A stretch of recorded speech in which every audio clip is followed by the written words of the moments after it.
The Indonesian National Awakening is a term for the period in the first half of the 20th century, during which people from many parts of the archipelago first began to develop a national consciousness as Indonesians. In the pursuit of profits and administrative control, the Dutch imposed an authority of the Dutch East Indies on an array of peoples who had not previously shared a unified political identity. By the start of the 20th century, the Dutch had formed the territorial boundaries of a colonial state that became the precursor to modern Indonesia. In the first half of the 20th century, new organizations and leadership developed. Under its ethical policy, the Netherlands helped create an educated Indonesian elite. These profound changes amongst the indigenous Indonesian population are often referred to as the Indonesian National Revival. They were accompanied by increased political activism and culminated in Indonesian nationalists proclaiming independence on the 17th of August 1945. Background: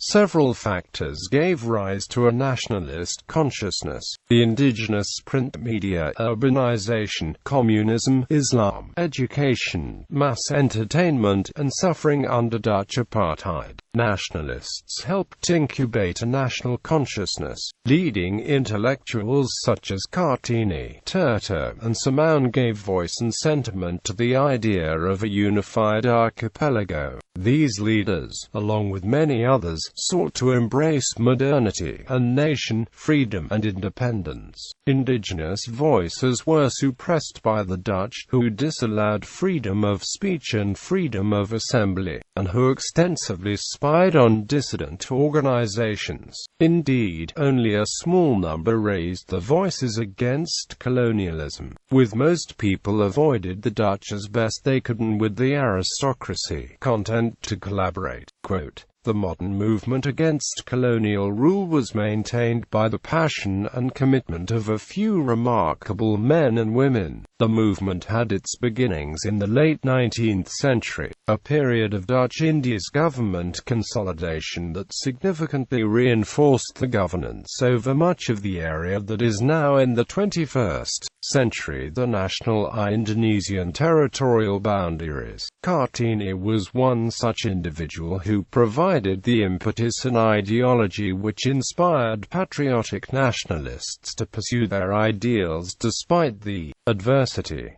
Kartini's intellect was awakened by quality Dutch classical education and her traditional Islamic beliefs and education. Kartini was supported by an enlightened and intellectually endowed family and friends in Europe and Indonesia. Kartini maintained her inquisitiveness and incorporated feminist principles, community welfare and education in her pursuit of the national Indonesian identity and her quest to modernize her traditional society, advocating changes in gender status and principles of individual and national self-determination to realize the Indonesian universal dream of independence and self-governance. Education. At the start of the 20th century, the number of secondary-educated Indonesians was almost negligible, and from this time on, the ethical period saw the colonial government expand secondary educational opportunities to indigenous Indonesians.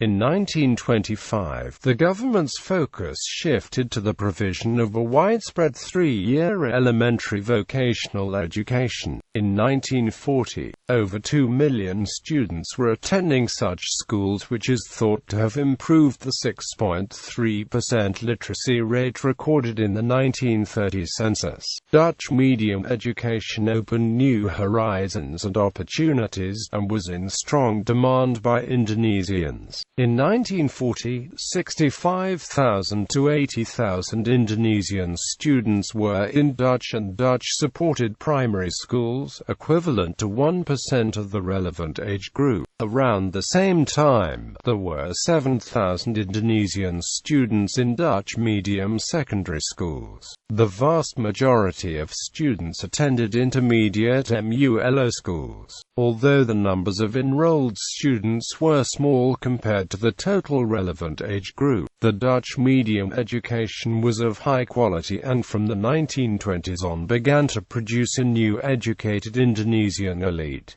Indonesian nationalism. The ethical period's emphasis on education did not deliver widespread educational opportunities, however, it did provide a Dutch education for the children of the indigenous Indonesian elite, largely intended to provide clerical labor for the growing colonial bureaucracy. The Western education brought with it Western political ideas of freedom and democracy. During the 1920s and 30s, this small elite began to articulate a rising anti-colonialism and a national consciousness. During this period, the first Indonesian political parties began to emerge. The youth group Budi Utomo was established in 1908, and the Industri Partai in 1912. The same year, Syarikat Islam was founded, inspired more by Islamic and Javanese mysticism than notions of independence and self-rule. It brought Indonesians together, using the banner of Islam in opposition to Dutch rule. However, it had not nationalist agenda, and was often more anti-Chinese than anti-Dutch. In contrast, the Communist Party of Indonesia, formed in 1920, was a fully fledged independence party inspired by European politics.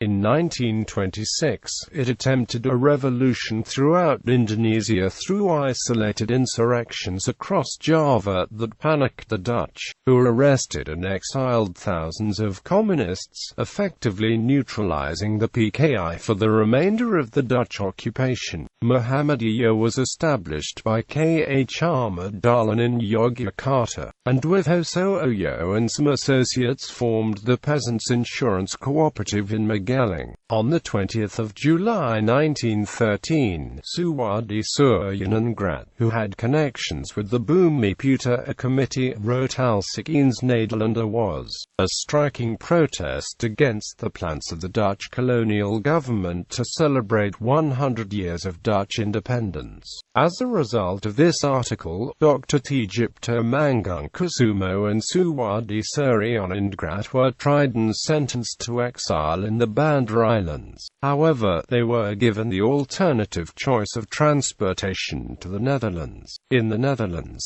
Suwadi pursued studies in field of education, while Dr. Tjipto fell ill and returned home to Indonesia. In 1918, a Proto Parliament, the Volksraad, met for the first time, after being established 2 years before. It consisted of 39 members, where 15 were native Indonesians. During this year, the Dutch government agreed that at some unspecified point in the future, Indonesians would be granted self-rule, but in subsequent years did nothing to follow up this aim. In c. 1920, the word Indonesia came into its modern usage, created by an English naturalist to classify the ethnic and geographic area. Indonesia was seized upon by nationalists as a word to imagine a unity of peoples. Previously, the youth alliances had talked about a separate Balinese nation, Javanese nation, Sumatran nation, and so on. Now, Indonesia spoke of a single people.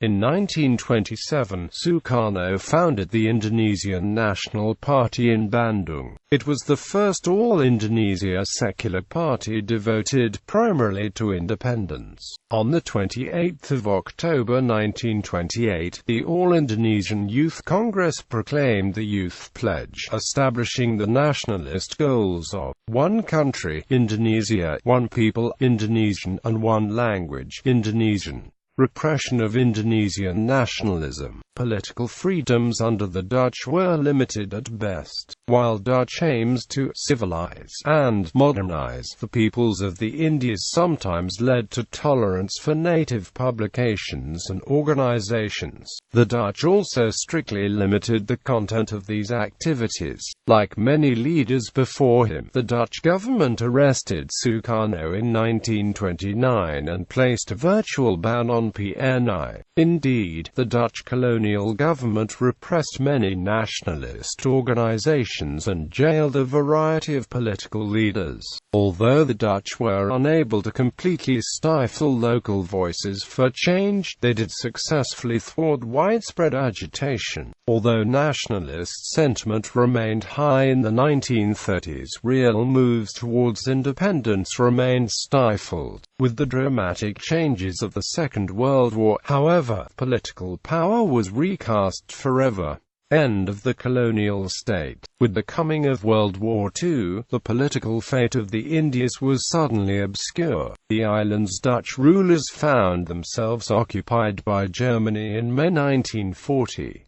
Themselves occupied by foreign rulers, the Dutch were in a weak position to guarantee the rule in the Indies. Yet, the colonial government in exile was determined to continue its rule over the archipelago. In early 1942, Imperial Japan invaded the Dutch East Indies. The Netherlands had little ability to defend its colony against the Japanese army, and Dutch forces were overrun in little more than a month, a blow that was to end 300 years of Dutch colonial presence in Indonesia. The changes under the subsequent 3-year occupation were so numerous and extraordinary that the subsequent watershed, the Indonesia Revolution, was possible in a manner unfeasible just 3 years earlier. After the Japanese surrendered to the Allies in 1945, the Dutch sought to resume colonial control over the Indies. In these aims, the Dutch obtained the military backing of the British, who fought bloody battles on Java to restore Dutch rule. The Indonesian nationalists, despite heavy losses, were not to be deterred.